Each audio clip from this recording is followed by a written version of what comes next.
намылуğunu yüreği tiygin üreyenlere, ubasta olan veteranlar, uçulanlar.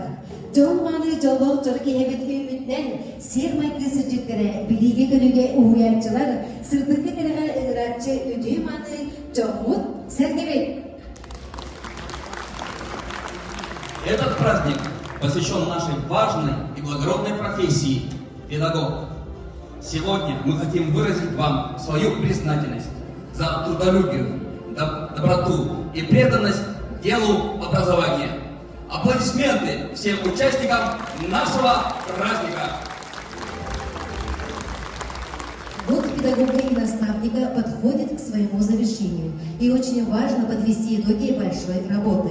Каждый из вас, присутствующих в этом зале, сделал очень много для своей профессии, для нашего родного Луса и родной республики.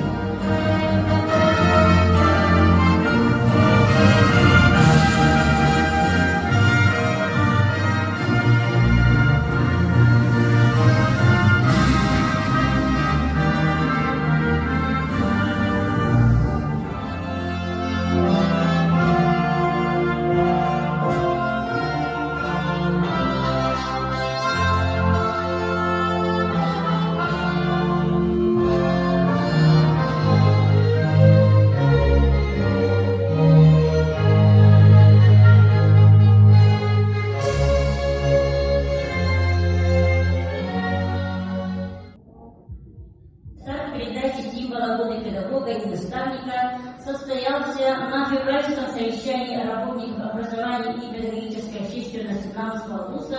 Я смогу держать в ладонях солнце. Онор веркиге, итиге, олохорун анабыт бай, опытта, наставникта, эдеп педагогтары кытта, дисетим болгон, өлі хаммасты элине.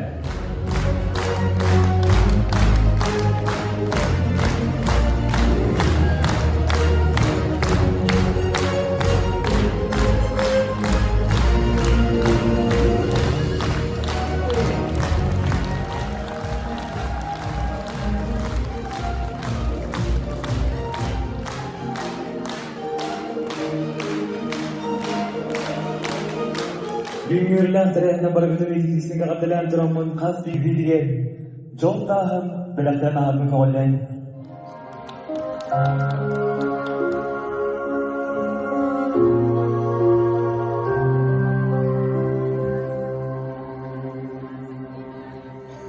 Olukka endosu gelgesiye Altihar sardarsa bu sular süterse Ağılır arahba giymem içere Aslıktan halığa giymere sürere Yoldan kim gördür bu yola ayağında Gerderken kendi kapılla barika Yolda çalıkay gülür sandarsa Uğuyar altı gün bu bakar arka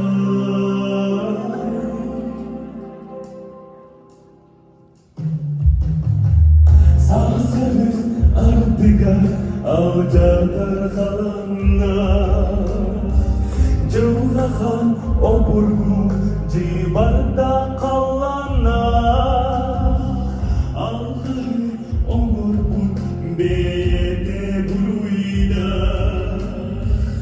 Ayıptan abdahan abilir Allah Yoldarın kim gördür bu yola ayağında